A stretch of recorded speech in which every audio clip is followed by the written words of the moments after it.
আপনি আয়নার সামনে দাঁড়ালে আপনি যেমনটা ঠিক তেমনটাই আপনাকে দেখাতে হবে, সেটা কি আপনি আয়না মনে করেন।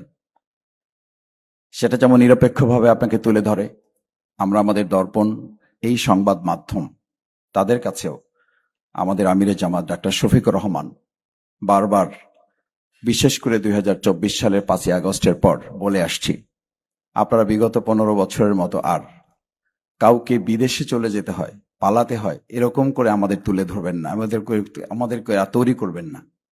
সেক্ষেত্রে আমাদের যেমন সীমাবদ্ধতা আছে, আমাদের দুর্বলতা আছে, ব্যক্তিগতভাবে আমাদের ত্রুটি আছে, সেগুলোকে তুলে ধরে আমাদেরকে শাসন করার দায়িত্ব আপনাদের আছে। বাংলাদেশ জামাত ইসলামী মনে করে শাসন করার এই দায়ভারটি আপনাদেরকে গ্রহণ করতে হবে অত্যন্ত ন্যায় নিরপেক্ষতার সাথে।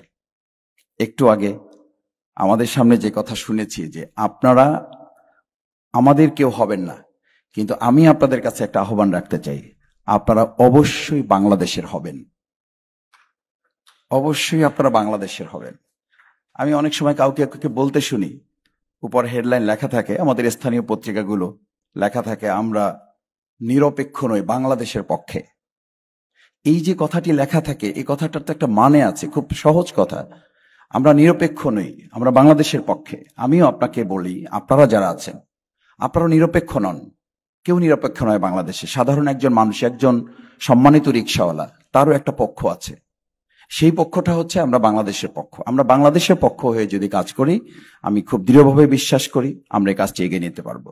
দ্বিতীয় এবং শেষ কথা হচ্ছে, সম্মানিত রাজনীতিবিদ নেতৃবৃন্দ এখানে আছেন, সাংবাদিক বৃন্দ অভিজ্ঞ যারা, তারা এখানে আছেন, সিনিয়র সাংবাদিকরা আছেন। আমাদের দুটো কাজ অত্যন্ত গুরুত্বপূর্ণ। একটা হচ্ছে জনগণকে সাথে নিয়ে আমাদের নিজেদের মধ্যে ঐক্যের বিনির্মাণের ক্ষেত্রে সৌজন্যতা আরো কিভাবে এগিয়ে নিয়ে যায়, সেটার জন্য সাংবাদিক জগৎ পত্রিকায় যে লেখাটা তুলে ধরেন, সেই তুলে ধরার ক্ষেত্রে ঐক্য বিনির্মাণে ভাষাগত, একজন রাজনীতিবিদ যে ভাষা বলেন সেই ভাষাটাকে তুলে ধরার দায়িত্ব কিন্তু সাংবাদিকদের। আমি আমেরিকার ছোট একটা ঘটনা অনেক সময় বলি, যে একজন মুসলিম পর্যটকের হাতে সেখানকার একটা কুকুর খুন হয়েছে, একটা কুকুরকে মেরে ফেলা হয়েছে, কিন্তু সেই কুকুরটা মারা হয়েছে একটা নবজাতককে রক্ষা করতে গিয়ে।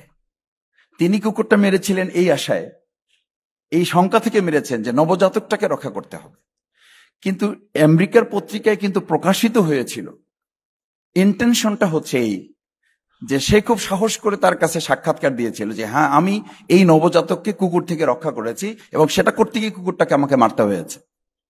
কিন্তু পরের দিন পত্রিকায় হেডলাইন হয়েছিল, আমেরিকার মাটিতে একজন মুসলিম যুবকের হাতে একটা কুকুর খুন। বাট কেন খুন হলো সেই কথাটাকে কিন্তু আড়াল করে দেওয়া হয়েছে একটা হেডলাইনের মাধ্যমে। যদিও ভিতরে স্টোরিটা ঠিক আছে, কিন্তু একটা হেডলাইন মানুষকে চমকে দিয়েছে এবং বিভ্রান্ত করেছে। আমি শুধু একজন নাগরিক হিসাবে, জামাত ইসলাম হিসাবে না, জামাতের প্রতিনিধি হিসাবে না, বাংলাদেশের একজন সাধারণ মানুষ হিসাবে আমার সংবাদ মাধ্যমের কাছে অনুরোধ থাকবে, আমাদের উপস্থাপনাটা যেন অ্যাকোমোডেট হয়, আমাদের উপস্থাপনাটা যেন নিরপেক্ষ না হয়ে বাংলাদেশের পক্ষে হয়, জনগণের পক্ষে হয়। তাহলে আমাদের আয়োজন সফল সার্থক হবে এবং ভবিষ্যতেও আমরা আরো এক ধাপ এগিয়ে যেতে পারবো।